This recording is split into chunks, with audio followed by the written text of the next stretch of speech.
So just so you know that I'm trying not to read from my notes, but I do need a little help.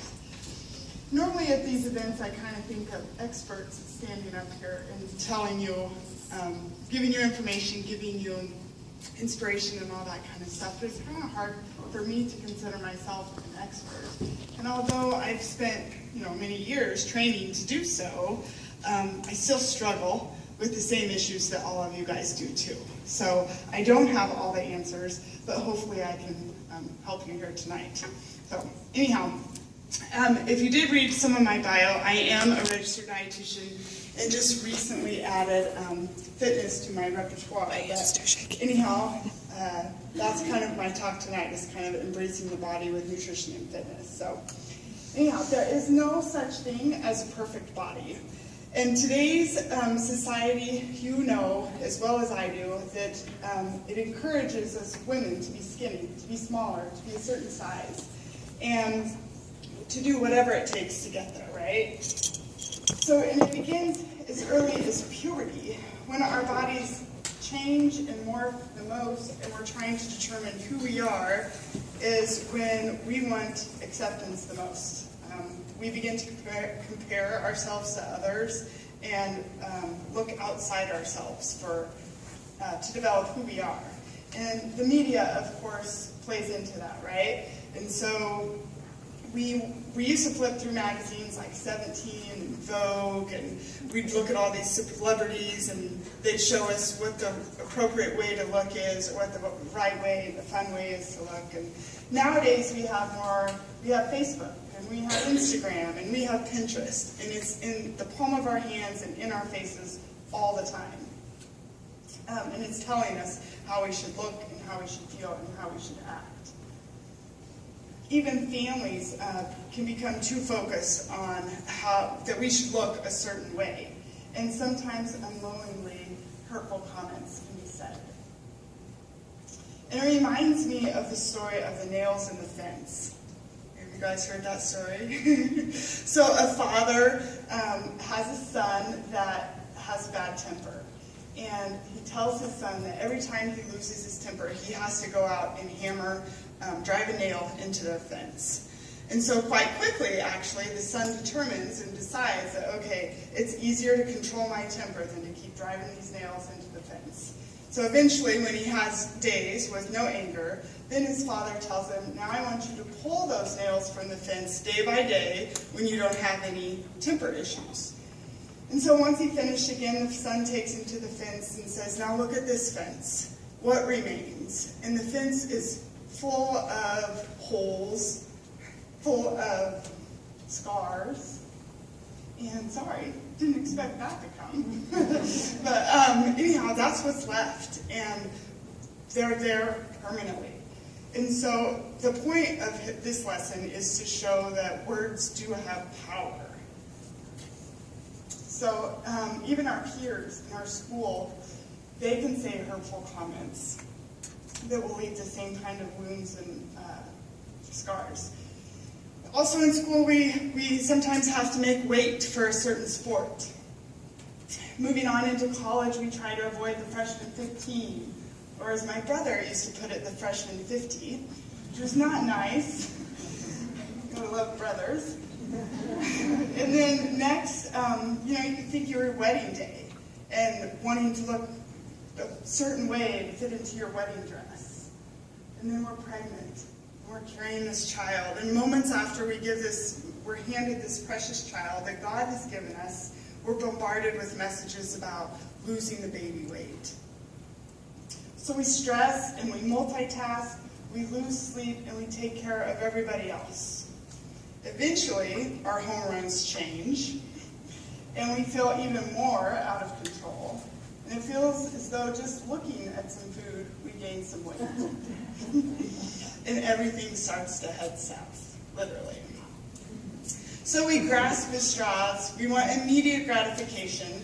We don't want it to be hard because simply we're disappointed. We're run down and we're tired. So we've been taught to go through this life worrying and fretting about the way we look. And if we don't measure up, then we're unworthy and we're not good enough. This is diet culture. This is what we have been told to look outside of our own body and compare ourselves to others.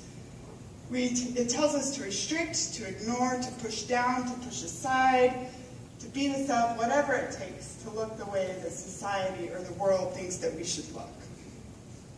And diet culture has left an impact on our body image. Body image is the mental picture we have inside of our heads. And that picture may or may not be an accurate view of how others see us. It's subject to all sorts of distortion, from internal elements like our moods and our emotions, but also our parents' attitudes, and so much more. One thing is for sure, that body image influences our thoughts and our feelings and eventually our behaviors. So it is up to us, as a room full of women, to put a stop to this. It's time to be accepting of the body that God blessed us with. And it is your choice, we all have a choice, to either believe in the lies that the world tells us, or to believe in the Holy Spirit that is within each of us, and it is quietly nudging us into a direction that is more self-love and compassion. So how do we discover this joy, rediscover sometimes this joy in food and in movement? So I have 3 tips I wanted to share with you this evening. And the first one, don't diet. All foods can fit. Don't ban any one particular food or any food group. Honor your hunger and your fullness cues. Listen to what your body tells you. It takes practice and it may take patience. Think you're unlearning some things that the years have taught you. Release the idea of good and bad foods, and even the proverbial wagon of either being on or off the wagon. Don't worry about high fat, low carb, no carb. Just eat. It's food. Eat slowly, limit the distractions, chew your food, and savor the taste, the smells, and the aroma. Let it be a pleasure. Number 2, lift heavy things.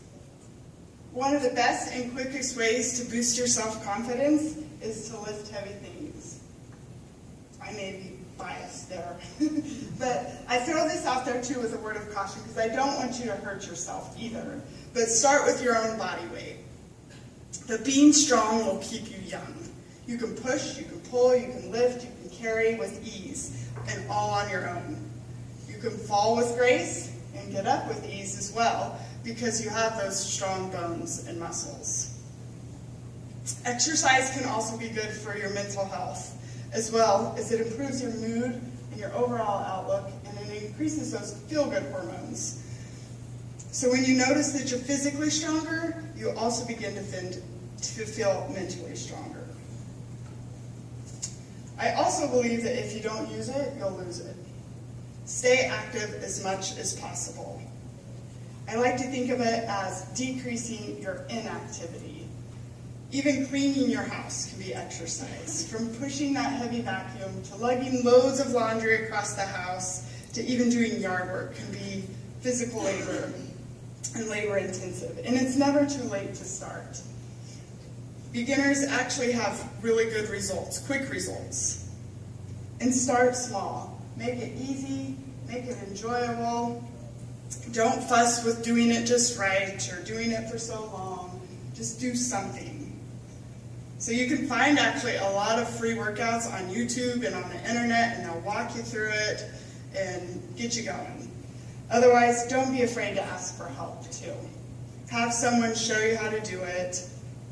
Try to avoid those injuries and even maybe get familiar with the gym equipment. Feeling physically strong can be really empowering. And so I've saved the best one for last. And this is kind of what I stand for. But this is the most important point I have for you tonight. And here's where I want you to all start. If we think of the golden rule, which is Matthew 7, verse 12, it says, "Do unto others as you would have done to you."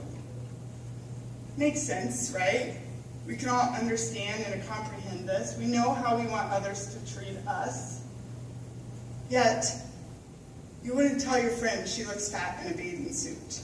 Or you wouldn't tell your coworker he has scrawny little arms. So why do you tell yourself this? Manage your thoughts. Quit putting yourself down. They say we have 50 to 70,000 thoughts per day. And some research indicates that 80% of those thoughts are negative. Thoughts containing words like never, should, and can't diminish our sense of self-worth. What we say to ourselves are eventually become what we believe. Remember the story of the nails earlier. Our words have power, regardless if we say them to ourselves, even in our mind and not out loud. So become aware of what you're saying in your mind and turn those thoughts to be more positive, compassionate, and loving. Start small. That's kind of my mantra. Maybe even keep a journal. Look yourself in the mirror and be kind to yourself. And seek guidance from your Bible. Change must begin from within. Believe that God wants the best for you. He lives inside of you, and I believe He is my inner wisdom. Allow Him to speak to you and to guide your thoughts and to move more towards love and to kindness towards yourself. So I don't want to mislead you. I don't want you to make you think that this all sounds easy peasy, because it may not be. Some of those who have endured those hurts that I've mentioned earlier, whatever stage of life, they can run deep and they can take some time to heal. And I also don't want to sound hypocritical, because yes, I am a professional in the weight loss industry.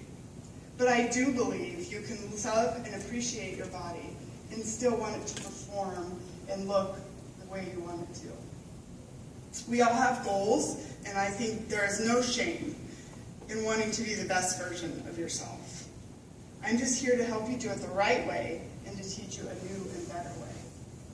So I have one final thought for this evening, and it's actually not my own. It's by a woman named Sarah Koppelkamp. And honestly, I really don't know who she is. It actually popped up on my Facebook feed this weekend, so maybe some of you have even read it.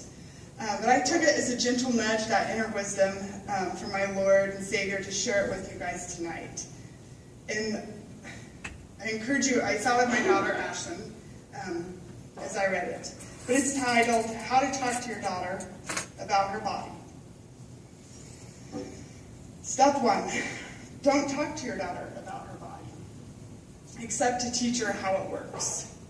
Don't say anything if she's lost weight. Don't say anything if she's gained weight.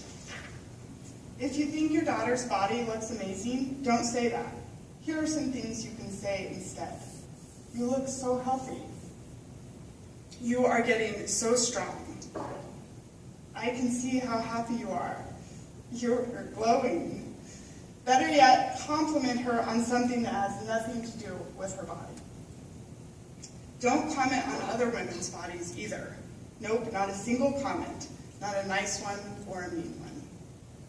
Teach her about kindness towards others, but also kindness towards yourself. Don't you dare talk about how much you hate your body in front of your daughter, or talk about your new diet. In fact, don't go on a diet in front of your daughter.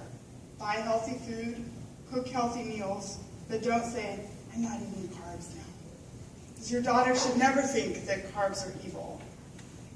Because shame over what you eat only leads to shame about yourself. Encourage your daughter to run because it makes her feel less stressed. Encourage your daughter to climb mountains because there is nowhere better to explore your spirituality than the peak of the universe. Encourage your daughter to surf or to rock climb or mountain bike because it scares her, and that's a good thing sometimes. Help your daughter love soccer or rowing or hockey because sports make her a better leader and a more confident woman. Explain that no matter how old you get, you'll never stop needing good teamwork. Never make her play a sport she isn't absolutely in love with. We just went through that. So, prove to your daughter that women don't need men to move their furniture. Teach your daughter to love how to cook kale. But teach her how to bake chocolate cake made with six sticks of butter. Pass on your own mom's recipe for Christmas morning coffee cake, and pass on your love for being outside.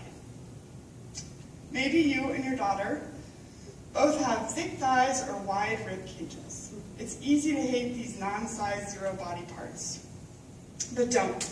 Tell your daughter that with her legs, she can run a marathon if she wants to, and her rib cage is nothing but carrying a case for strong lungs. She can scream, and she can sing, and she can lift up the world if she wants. Remind your daughter that the best thing she can do with her body is to use it to mobilize her beautiful soul.